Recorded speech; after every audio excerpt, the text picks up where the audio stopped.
नमस्कार दोस्तों, स्वागत है आपका अपने चैनल टेक्निकल हिंट्स में।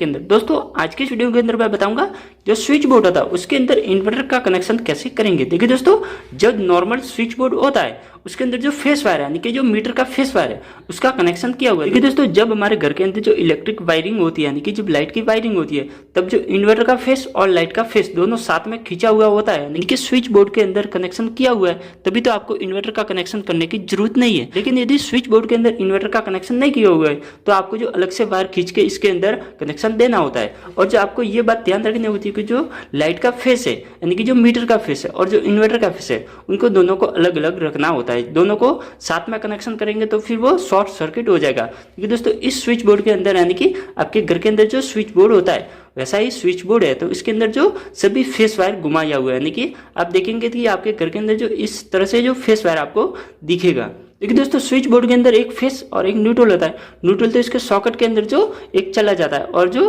फेस वायर है उसके नीचे वाले टर्मिनल या फिर ऊपर वाले टर्मिनल पे से मिलाया हुआ होता है। तो ये फेस वायर अब हमको जो इस स्विच बोर्ड के अंदर यानी कि एक तो पंखा करना है और एक बल्ब करना है, या फिर आप जो चाहे वो आप इन्वर्टर पे कर सकते हो। तो आपको क्या करना है कि जो आपके जो लाइट का फेस है उसको काटना पड़ेगा और जो यहाँ पर इन्वर्टर का कनेक्शन करना पड़ेगा। देखिए दोस्तों, ये जो फेस है वो भी लाइट का है और वो भी एक फेस ही होता है। तो आपको जो यानी कि ये स्विच आपको पंखे का इसके इन्वर्टर पर करना है तो इसको यहाँ से काटना पड़ेगा।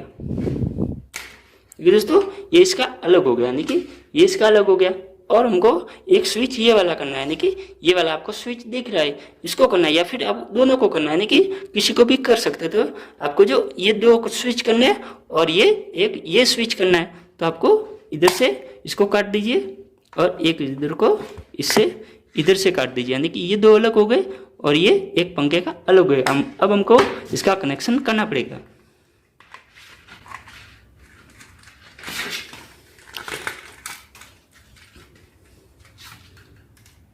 देखिए दोस्तों, जो इसका जो फेस वायर है जो पहले डाला हुआ था उसको मैंने बाहर निकाल दिया। अब क्या हुआ है, देखिए दोस्तों, ये जो दो स्विच है ये अलग हो गए और जो एक पंखे का है वो अलग हो गया।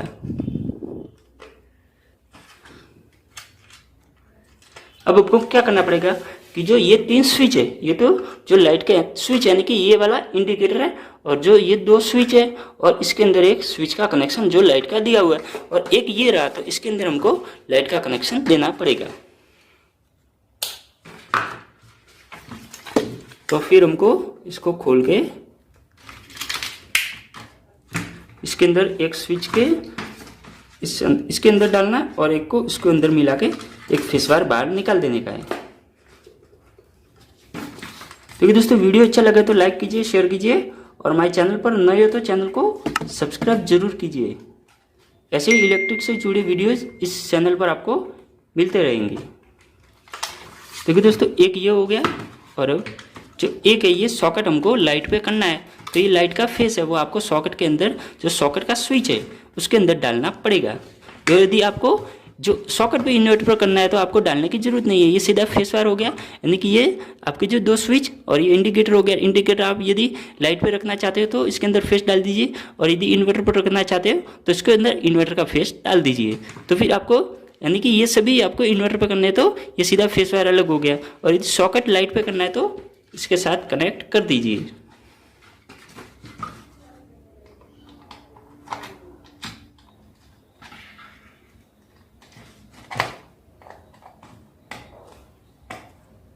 देखिए दोस्तों, ये जो लाइट का फेस हो गया यानी कि ये इंडिकेटर हो गया, ये दो स्विच हो गए और ये वाला स्विच हो गया और ये यानी कि ये जो सॉकेट के पास वाला है सॉकेट का स्विच है ये जो लाइट पे हो गए। अब हमको इन्वर्टर पे करना है वो एक तो पंखा का करना है और जो दो स्विच है जो वो आपके ट्यूबलाइट या फिर बल्ब हो सकता है। तो आपको क्या करना है कि ये फेस घुमाया ऐसे कैसे जो इन्वर्टर का वायर है वो भी इसके अंदर घुमाना चाहिए यानी कि मैं उसको घुमा देता हूँ।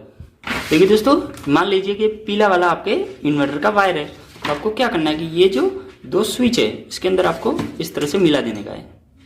ज़्यादा डरने की जरूरत नहीं है यानी कि आप नए इलेक्ट्रीशियन हो तब।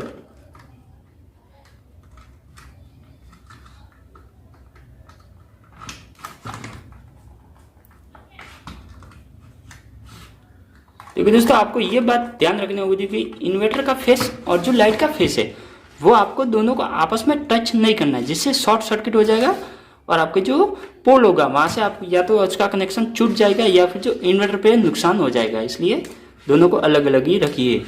और जो एमसीबी होती है वो जरूर लगाइए, जिससे क्या होगा कि यदि शॉर्ट सर्किट होगा तो भी आपके जो ट्रिप हो जाएगी।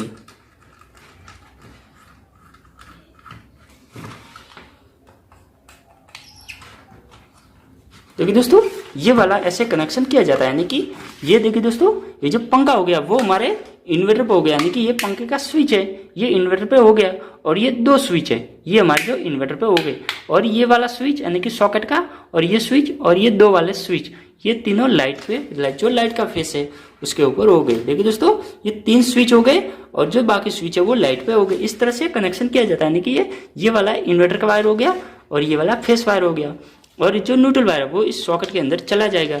और एक इंडिकेटर है, यदि आप इंडिकेटर है तो इंडिकेटर के अंदर नहीं है तो आपके सॉकेट के अंदर चला जाएगा। कि दोस्तों, ये तो मैंने एक बोर्ड के कनेक्शन के बारे में बताया, यानी कि आपके घर में जितने भी बोर्ड है, जितने बोर्ड में आप इन्वर्टर का कनेक्शन करना चाहते हो उस सभी बोर्ड के अंदर ऐसे कनेक्शन कर देने का है। और देखो दोस्तों, आपको ध्यान रखना कि जो फ्रिज का बोर्ड होता है या फिर जो पानी खींचने की मोटर होती है उसके अंदर ज्यादातर हो सके आप जो फ्रिज होता है उसके अंदर तो आपको इन्वर्टर का फेस देना ही नहीं है, जिससे क्या होगा, जो बैकअप होता है वो आपको बिल्कुल कम हो जाएगा और जो बैटरी भी आपके खराब हो सकती है, यानी कि ज्यादा दिन तक नहीं चलेगी। इसलिए जो यानी कि आपके जो नॉर्मल है, यानी कि पंखे और जो लाइट होती है, जो बल्ब वगैरह, वही आपको इन्वर्टर पे रखना चाहिए। इस तरह से जो इन्वर्टर का कनेक्शन किया जाता है। चैनल को सब्सक्राइब जरूर कीजिए, जिससे जैसे ही मैं वीडियो अपलोड करूंगा उसका जो नोटिफिकेशन है आपके पास पहुंच जाएगा और आप उसको जरूर देख सकोगे। इसलिए चैनल को सब्सक्राइब जरूर कीजिए। मिलते अगली वीडियो में, तब तक के लिए जय हिंद।